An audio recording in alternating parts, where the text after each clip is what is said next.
Jail लेके गए, आपने कुछ सोच, अब आगे से जब आप इंटरनेट यूज करते हैं आपको लगता है कि खतरा है इसमें, किसी चीज को लाइक करना, किसी चीज को शेयर करना, किसी चीज को व्हाट्सएप करना, कुछ डर सा लगता है कि आज वो सुप्रीम कोर्ट की वर्डिक्ट के बाद डर चला गया?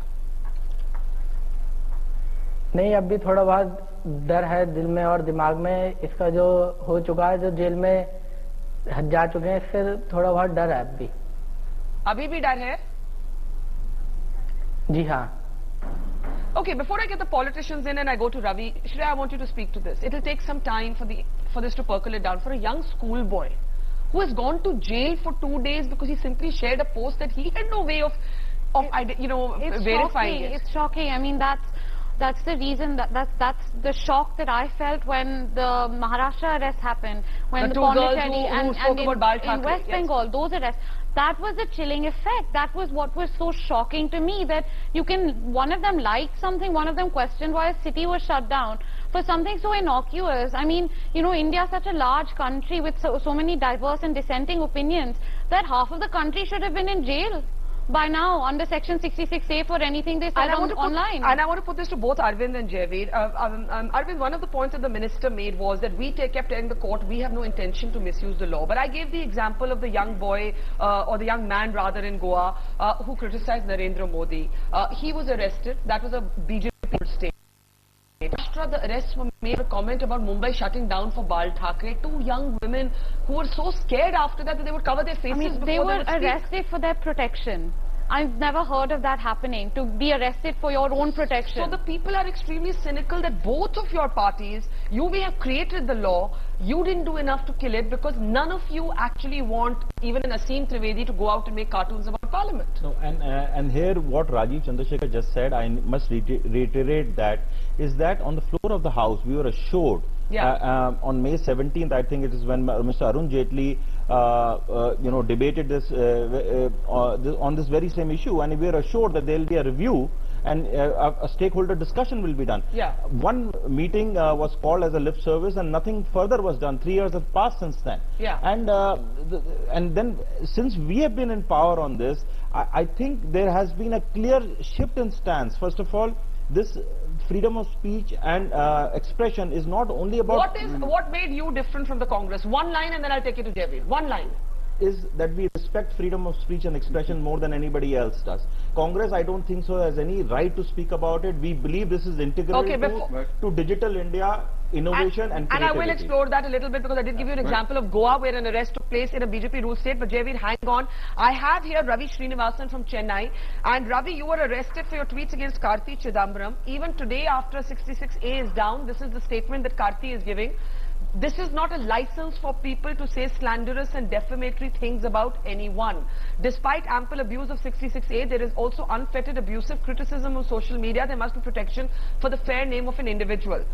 Ravi, your thoughts today. Karti Chidambaram still sticking to his guns, saying that there needs to be some sort of censorship, some sort of moderation of what's said on the internet. With retrospect, given that you were put in jail for the comments you made about him, would you do it all over again? Baka, thank you. I mean, first of all, I would like to thank Shreya and Rajiv for their wonderful job, and all the petitioners. I think Somnath Bharati also deserves credit. And Shreya, you have made us all free man today. Thank you. I'm very happy for it. Barka, coming back to your question, Mr. Karti Chidambaram has his own rights. I don't dispute that. But if you go through the tweet I have done, and if you happen to read it again, there is nothing dangerous or innocuous or threatening about it. I think what he says may be a general statement. But you know, Ravi, I'm so sorry I'm interrupting you because talking about tweets, we have a Twitter bomb that the BJP has to deal with or without 66A, and that's General VK Singh. And he's speaking right now, so I'm just going to step off topic for half a moment because we've got to listen to what he's saying after his Twitter bomb. It fits in with the topic actually. No 66A here, no stopping General VK Singh anyway. When in May 2014 I took to the Office of Minister of State of External Affairs, I was aware of the duties and responsibilities that came with this office. I'm also a soldier who has led the 13 lakh strong army of this country, and by virtue of this I'm privy to many things which others may not be. I am also a loyal member of the party and the present government and would not have joined otherwise. Therefore, there should be no doubt how I stand on the government policies. Attending the Pakistan Day celebrations at the Pakistan High Commission in Delhi is one such protocol that every Minister of State of External Affairs of the Union Government of India has followed in the past and will continue to do so in future.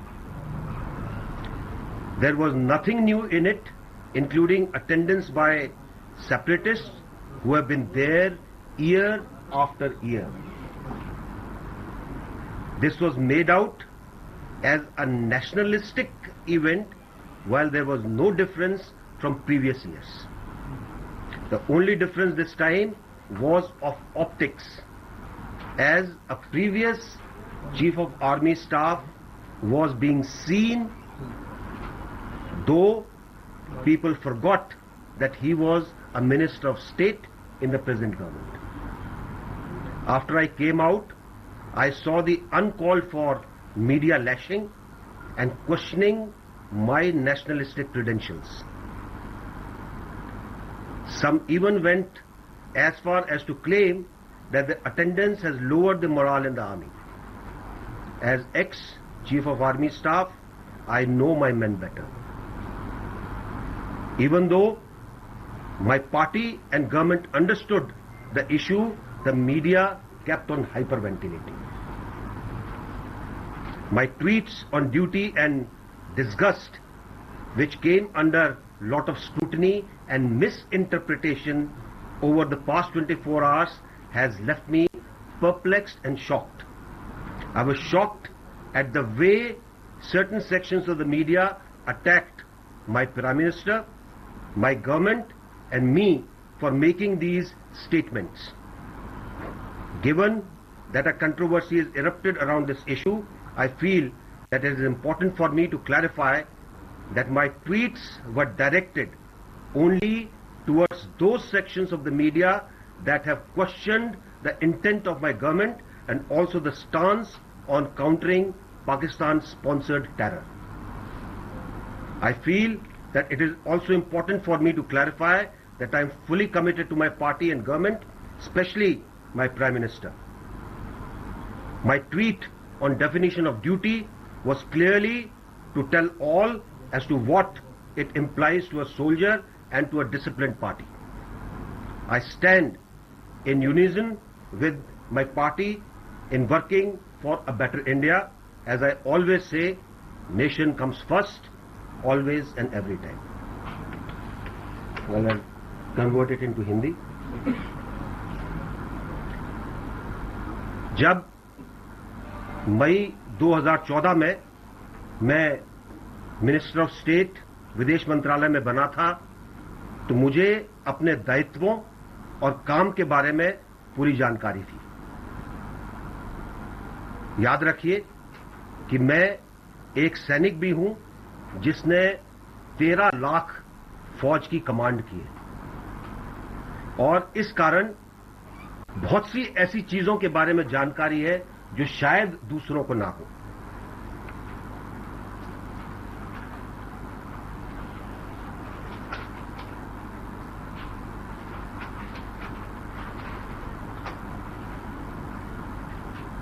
मैं party का एक member हूं, party के ऊपर विश्वास रखता हूं, और जो हमारी आज की सरकार है उसके अंदर नहीं आता अगर मेरी ये धारणा नहीं होती.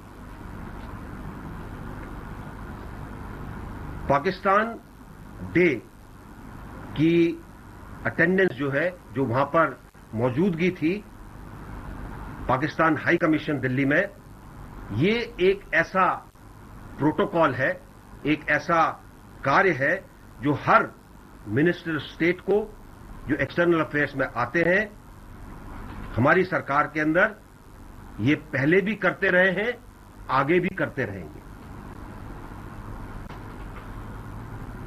इस सेलिब्रेशन के दौरान, इस अटेंडेंस के दौरान कुछ नया नहीं था.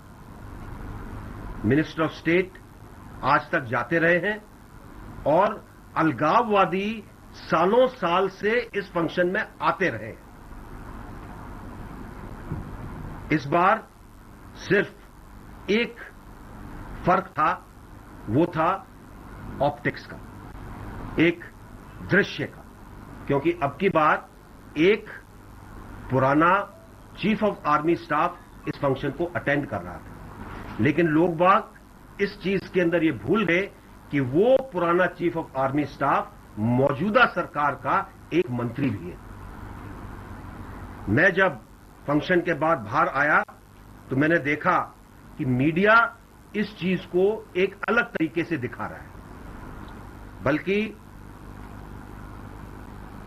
उन्होंने ये कहने की कोशिश की कि मैं और मेरी राष्ट्रवादिता के ऊपर शक है। यहां तक कहा गया कि इसके कारण हमारी सेना का मोराल नीचे होगा। एक पुराना सीओएस होने के नाते मैं अपने जवानों को सबसे ज्यादा बेहतर समझता हूं। All right, General VK Singh there addressing a press conference clarifying his mysterious tweets that have embarrassed the government and made many believe that India's position has been embarrassed. But General VK Singh saying that his disgust, as he tweeted, he used the hashtag duty and then he used the hashtag disgust. But he's saying his disgust was with the sections of the media that questioned his nationalism for attending an event that he did so not in his capacity as former army chief but in his capacity as a junior minister in the Ministry of External Affairs. His family also scotching rumors that he is offered to resign. That press conference is still on. We'll see if he takes any questions. But meanwhile, on this program today, we try and decode these tweets. We try and see why this year, unlike any other year before, there was so much fuss and fury over this reception that was held at the Pakistan High Commission. Let's introduce our guest this evening. We're joined by Manishankar Iyer. Manishankar Iyer is of course a Congress leader, but he's also among those who attended that event. The Congress, by the way, today has said that since VK Singh can't sack the government should sack him. We also have Subramaniam Swamy, the ever outspoken leader of the BJP. Dr. Swamy argued that there should be nobody sent from the government to this event and that General VK Singh is his own man and he doesn't have to kowtow to a kind of herd mentality. However, clearly the government is not happy at General VK Singh's tweets. We're also joined by Brahma Chilani. He's of course one of our pre-eminent strategic affairs analysts. Thank you so much. And we're also joined by General Shankar Prasad, who was on this program last night, first questioning the optics of a former army chief and the message that might send to soldiers at an event that's also being attended by Kashmiri separatists. Dr. Subramaniam Swamy, what do we make of this? The fact of the matter is that General VK Singh now seems to be in damage control. He now seems to be saying that disgust was with sections of the media that was questioning his nationalism. But you were among those, clearly in a minority in your party, who thought nobody should have gone at all. Now, isn't this a gigantic mess and an embarrassment for the government? There was no way to assess whether I was in minority or majority. Well, going by the fact that a decision was taken. Yeah, the Prime Minister's, it is Prime Minister's call, the government's call on who should go. Yeah. I certainly think it was wrong to send anybody in the present circumstances to the Pakistan embassy from the government. There was no need to, particularly since they had invited people who wanted to dismember India. And that's what the opinion I expressed. But if General VK Singh was so uncomfortable about going, though today he's trying to say that he went as minister and not as ex-army chief, couldn't he have just said no? He did say no in the beginning, but then he was told that... You're saying you have information that he did say no? I have because the government is arguing that he knew several days ago that he was the person chosen to represent India at the reception. I don't want to get into details, but I'll tell you definitely that he had made it known that he didn't want to go. But then he was told that his name has been selected and he must go. So why didn't the BJP send someone else? Well, I don't know. I mean, that's something I've not been able to figure out. But because he's Minister of External Affairs, he's been quite active in the embassy circuit. So maybe they thought that he would be the best person. I don't know.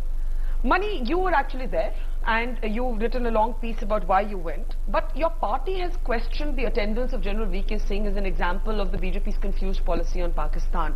Do you share that assessment of the Congress, and do you believe that General VK Singh should have been pushed into the corner that he was by sections of the media? It does reveal the confusion of the government. I mean, They could, if they had internally discussed this, it wasn't imperative that only General V.K. Singh go. Sushma Swaraj could have gone. They could have sent Subramaniam Swamy. But I'm trying to imagine that. Yeah, they sent me as the chief representative about 3 or 4 years ago. I can't remember quite when. Yeah, when the Congress was in when the Congress was in. So it's not necessary that only a minister go. You can have civil servants go. Sometimes the foreign secretary or someone goes. Yeah, there have been years and you can have somebody who is taking a particular interest in that country, as I do in Pakistan, go. So there was a range of choices before the government. If they chose to send General V.K. Singh, and then he sends out these ambiguous messages thereafter, then clearly it is a government which is in confusion. Brahma Chilani, you actually said on Twitter that the government should stop facilitating these separatist meetings with the Pakistan High Commission, and I remember saying to you at that time, but how are you supposed to stop private citizens from attending a private event? Now, given this complete fiasco, there is no other word for it, this has ended in a fiasco for the government. Do you believe that General V.K. Singh has embarrassed the government, notwithstanding his clarifications this evening? I think we have to look at the broader picture. The government began well on Pakistan policy, but since the Obama visit 2 months ago, there have been 2 policy somersaults on Pakistan. There was one U-turn. No sooner than Obama had returned home, Modi telephoned Nawaz Sharif and conveyed his decision to resume bilateral talks by sending the Indian Foreign Secretary to Islamabad. That was one U-turn. A second U-turn followed soon thereafter when India conveyed to Islamabad that the Pakistani High Commissioner in New Delhi can meet Hurriyat se